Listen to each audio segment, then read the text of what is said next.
안녕하세요. 대한민국 최고의 해충헌터 오스헌터 이대일 프로입니다.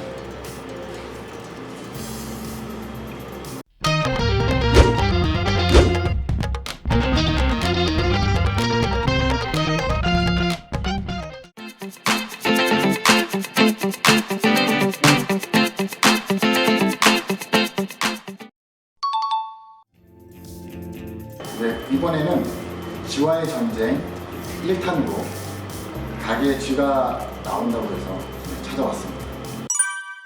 PT실인데요. 배관이 옥상에서부터 지하까지 이렇게 쭉 연결된 그 공간입니다. 옛날 건물이라 이게 지금 전작이 옥상까지 쭉. 옥상에 쭉 있고 연결돼 있어요. 이게 정화조랑 오수랑 같이 일반 하수랑 이 공간이 이렇게 연결돼 있으면 쥐가 한 마리 들어왔을 때 건물을 다 타고 돌아다닐 수 있는 그런 상황이 되는 거고요. 이렇게 되면 쥐가 어디서 들어와서 어디로 이동하는지 찾기가 굉장히 어렵죠. 이쪽은 쥐 약을 넣어서 먹는지 안 먹는지 테스트 해볼 필요가 있어요. 쥐약 넣는 걸 좀 보여드릴게요. 네.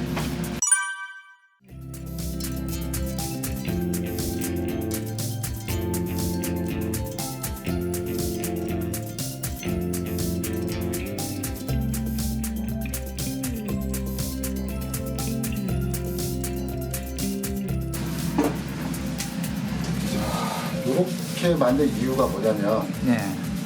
지금 여기는 그 쥐약 밥그릇에 쥐약을 놓을 수가 없어요. 턱이 없어서 밑으로 이제 떨궈야 되는 상황이거든요. 아래가 대충 한 5m 정도 되는데 그 5m 아래쪽에 이렇게 지금 구멍을 좀 뚫어놨거든요. 네네. 이걸 떨궈 놓으면은 쥐가 이걸 이제 물어 가겠죠. 물어 가든지 아니면 쥐가 접근했든지 그 흔적을 남기게 되는데 그걸 보고 이제 쥐약을 얼만큼 더 놔야 될지 그리고 앞으로 또 어떤 식으로 작업을 해야 될지를 알기 위해서 놓는 겁니다. 여기는 사람이 들어갈 수 있는 공간이 없어요. 여기밖에. 이렇게 지금 떨궈서 이제 다음에 이제 확인을 해볼 수밖에 없습니다. 쥐가 약을 먹는지 안 먹는지. 분명히 먹을 거예요. 이거 다 먹고 없어질 거예요. 그러면은 약을 얼마나 더 놔야 될지를 또 가늠해 봐야 될 것 같고요. 일단은 다사를 놨는데 다사를 다 없어지면 또 다사를 더 하고요. 약이 남을 때까지 계속 쥐약을 놔줄 거예요. 그래서 쥐약이 남았다 이러면 쥐가 이제 안 들어온다라고 판단할 수 있겠죠. 쥐약이 계속 없어지면 쥐가 더 있다라고 판단을 하고 약을 계속 더 놓게 됩니다. 그래서 안 없어질 때까지.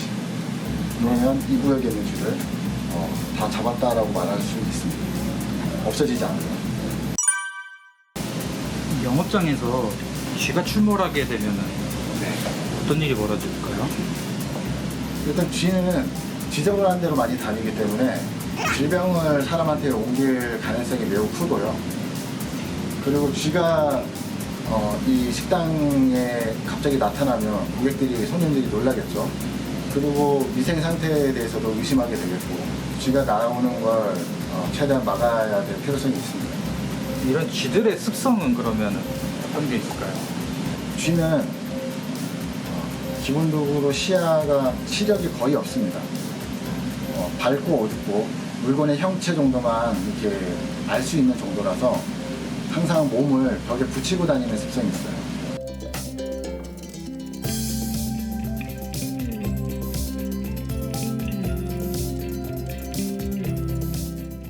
지금 여기 안에 배수구가 있거든요. 네. 두 군데가 있어요. 여기랑 저쪽. 배수구에 마개가 안 돼 있어요. 덮개. 아, 막혀 있는 게. 예.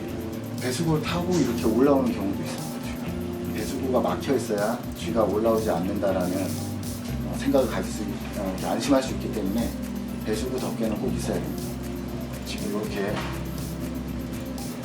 구멍이 나 있죠. 아, 저쪽이요? 예.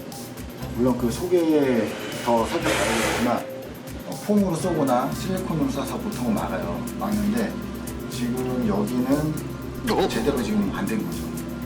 안 막은 거예요. 애초에 처음 마감이 안 된 거네요. 마감이 안 된 거예요. 보통 이런 영업장에서는 쥐가 있는지는 어떻게 확인할 수가 있는 건가요?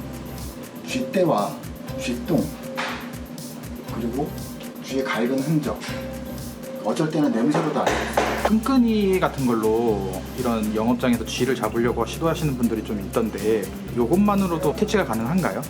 근데 쥐가 작거나 한두 마리 간혹 들어왔을 때는 쥐 끈끈이로 충분히 퇴치가 가능합니다. 근데 쥐가 좀 큰 사이즈일 때, 가족 단위로 다닐 때, 여러 마리가 같이 다닐 때는 그 중에 큰 사이즈인가 어미쥐가 섞여 있을 거거든요. 그렇게 될 경우는 쥐 끈끈이에 안 붙을 확률이 굉장히 높습니다. 의심이 많아요, 큰 쥐들은. 그래서 끈끈이를 피해 다니는 경우도 있고요. 끈끈이를 살짝 건드렸다가 위협을 느끼면 다시는 끈끈이에 붙지 않습니다. 피해 다니죠, 계속. 현재 가게 상태는 어떤가요? 예, 가게를 살펴보면 쥐가 실내로 타고 들어오는 걸 볼 수 있습니다. 외부에서 타고 들어오는 건데요. 타고 들어오는 공간을 100% 확보하기가 불가능한 상태입니다. 그래서 이 내부에서 쥐를 잡아줘야 되고요, 1차적으로. 그 이후에 건물 외곽에서 한 번 더 작업해서 내부로 들어오지 못하게 1차적으로 막아주는 게 좋습니다. 그리고 뚫린 구멍들이 굉장히 많은데요. 벽틈도 있고, 에어컨 구멍도 있고, 하수구도 있고, 이런 것들을 갖다가 업주님과 상의를 해서 최대한 마감을 잘 짓도록 이렇게 제가 설명드려야 될 것 같습니다. 그리고 끈끈이를 쓸 때는 그냥 놔도 되는데요. 이렇게 끈끈이 틀이 있습니다. 틀에다가 끈끈이를 장착하여서 아까 처음에 말씀드렸던 쥐의 습성이 있잖아요. 쥐가 몸을 벽에 붙이고 다니는 습성이 있어요. 그래서 그런 쥐의 습성을 이용해서 끈끈이도 최대한 벽에 붙여서 놓으시면 됩니다. 여기가 건물 뒷공간입니다. 지금 이쪽으로 쥐가 에어컨 배관을 타고 위로 올라가는 지금 현상이 있는데요. 외부 쪽은 여기서부터 쥐를 없애줘야 됩니다.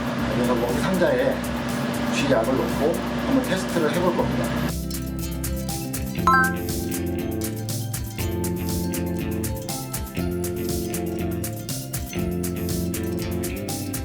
쥐가 외부에서 지나갈 수밖에 없는 자리가 있거든요. 그런 데를 찾아줘야 돼요.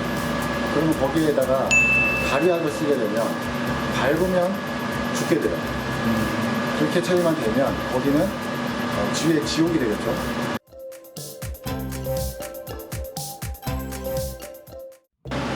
근데 방금 뿌리신 저 약은 왜 쥐가 밟으면 죽게 되는 건가요? 쥐가 밟으면 독이 퍼져서 죽는 건 아니고요. 앞발을 거의 눈같이 사용을 합니다. 더듬는 거죠. 그런데 쥐가 지나가다가 밟았는데 가루가 손에 묻어 있으면, 그러니까 발에 묻어 있으면 그래서 이걸 핥게 됩니다. 고양이가 세수하듯이 이 손을 깨끗하게 항상 다듬고 다녀요. 그런 습성을 이용해서 밟으면 섭취하게끔 그걸 이용한 방제 방법입니다. 쥐가 약을 먹게 되면은 어떻게 죽게 되나요? 쥐의 약 성분에는 항혈액 공고제라는 성분이 들어있는데요.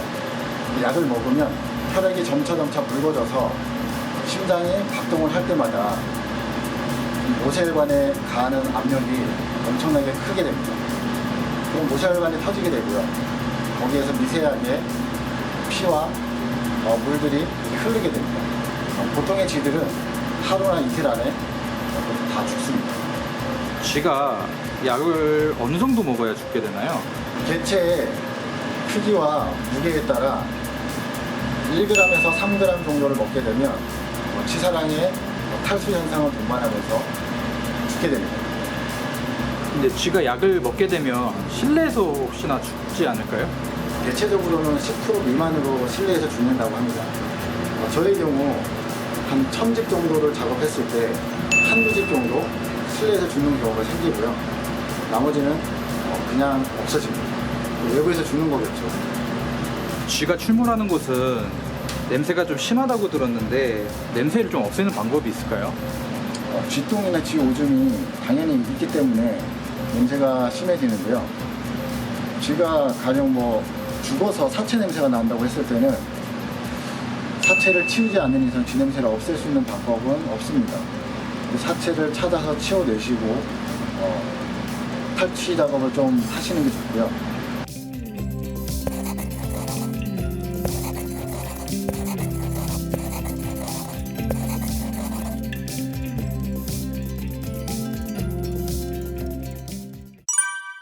쥐 방역이 이제 끝났는데요. 이제 앞으로 이제 관리는 어떻게 하면 될까요? 오늘 쥐약을 용걸 얼마만큼 먹는지를 지속적으로 좀 확인하면서 계속 보충을 해줘야 되고요.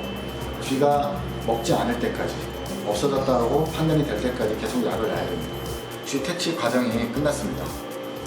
오늘 정보가 유익하셨다면 구독, 좋아요, 알림 설정